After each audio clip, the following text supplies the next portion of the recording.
The Professional Skaters Association, in conjunction with U.S. Figure Skating, is proud to present The Forgotten Art of Skating Etiquette with your hostess, Christiana Johnson. It seems that hardly a day goes by in any rink in America where skaters don't complain about someone getting in the way during their program. Maybe it's a kid working on an axel in the Lutz corner, or someone practicing moves in the field in the opposite direction on a crowded session. It's the beginner who never moves for anyone, or worse, the coach who follows their skater throughout the lesson, oblivious to anyone else on the ice. There are hundreds of examples of poor skating etiquette, and almost everyone has an excuse. Regardless, if skaters, parents, and coaches can work together, we can begin to change the culture. One skater, one coach, one parent, one club, and one rink at a time. We can do this by making it a focus to teach our skaters the history, traditions, and etiquette of our sport. Here are some thoughts on what to teach.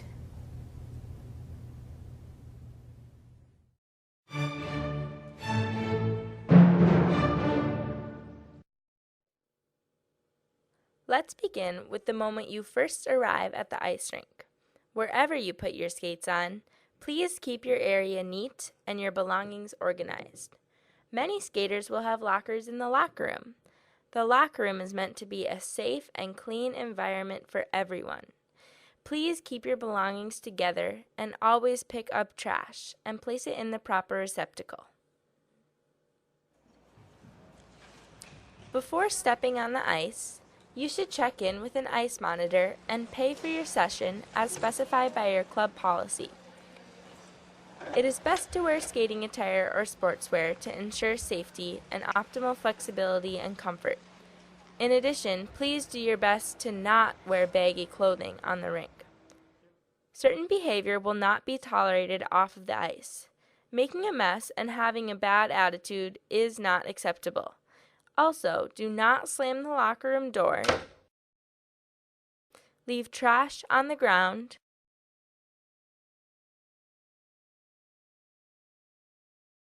or talk behind another skater's back.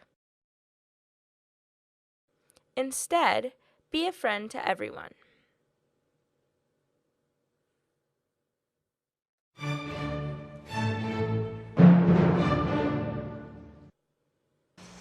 One of the most important things is conducting yourself appropriately, even on a bad day.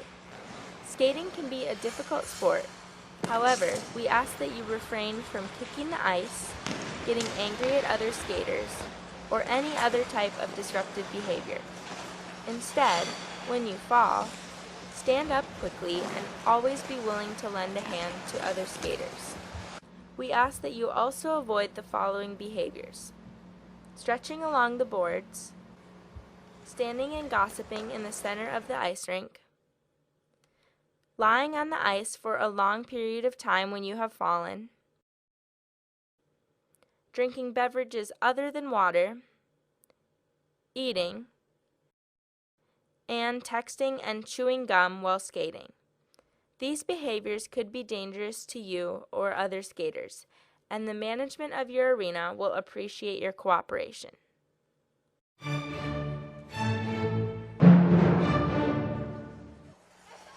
This segment will help you understand patterns on the ice rink and right-of-way rules. The right-of-way refers to the customary or legal right of a person to pass in front of another person. In other words, who has moving priority over who. When you first are skating away from the side of the arena, do not skate straight away from the boards. You will run into other skaters following the flow of the rink. Instead, look both ways and follow the traffic pattern to the right. One of the easiest ways to have an accident is when a skater is standing in the center of the rink. If you need to take a break, move to the side. Always keep moving on the ice rink. Ice traffic patterns can be confusing and frightening, especially for skaters new to freestyle. We ask that skaters do not stand in one place and that they keep in mind the general patterns of the ice rink. The pattern being demonstrated currently crosses through the center of the ice rink. Skaters often skate very fast when doing this pattern, and it is important to watch out for them. The following are some diagrams that are handy for teaching skaters traffic flow protocol. As a disclaimer, these patterns are suggested. Each individual arena will have exceptions based on the skill level of skaters and the individual needs of the arena and skating program. Spin should be practiced in the middle of the ice rink, and skaters spinning have the right of way. Watch out for back spirals as well. As the session begins, each skater should enter the ice following the protocol suggested earlier in the DVD.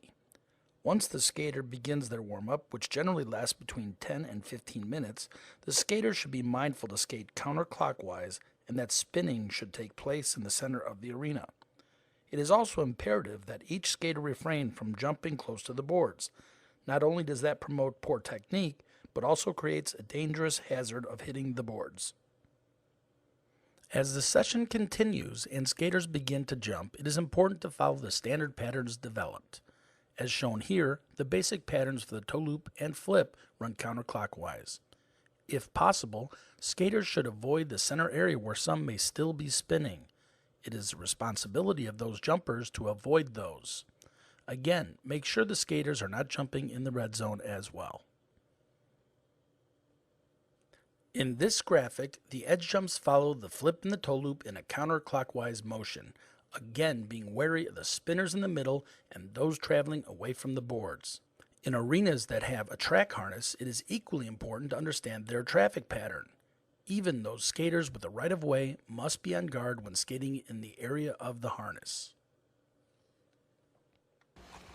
Another pattern that is problematic is the pattern for a Lutz jump.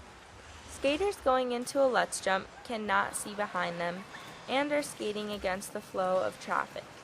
In addition, the Lutz jump is performed in the far corners of the ice rink, just as you can see being demonstrated currently. Sometimes a collision can occur when two skaters are simply skating towards each other. Two skaters can avoid a collision by both skating to their right. And finally, when passing slower skaters going in the same direction, pass to the outside. Programs have the first priority to the right of way. The program skater should be easily identifiable. Use a fluorescent colored vest or material that can be tied around the waist. Programs should not be restarted, and coaches should not make a habit of following their skaters around the ice rink during the skaters program. A skater on the harness takes second priority. The coach needs a lot of space, almost to the center of the ice rink or very close to the barrier. A skater should never skate under or along the axis of the harness when in use. Beyond the harness and a skater performing their program, skaters in lessons have priority over skaters practicing. This means the skater having the lesson, not the coach. Be courteous. Remember to say, "Excuse me, thanks."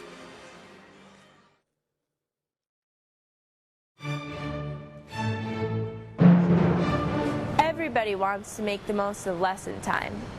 Closer to competition time, coaching should be done from the side of the rink or off the ice completely. Practice as you compete, compete as you practice. As a general rule, do not let skaters skate behind you. Coaches have the ultimate responsibility to control the safety of a session.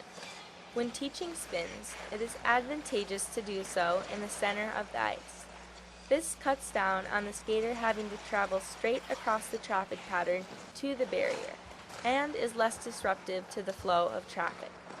Coaching corners, the corner opposite of the Lutz corner, is a great spot to teach younger skaters who need closer attention.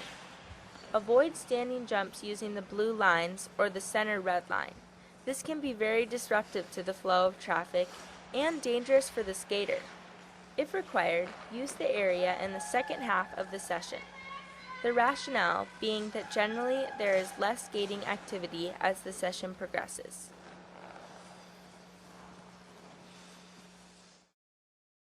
Thank you for taking the time to review skating etiquette.